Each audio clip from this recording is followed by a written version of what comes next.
Igbo. Makini, Binu Igbo. Because I am so happy. I'm so happy that Jesus Christ of Nazareth is from Igbo.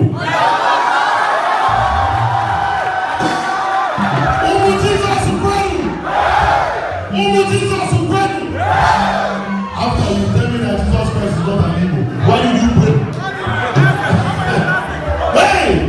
Ndagani Tima no ni akwasi ike. Obi ko bi mo na lu we we ye ko wa.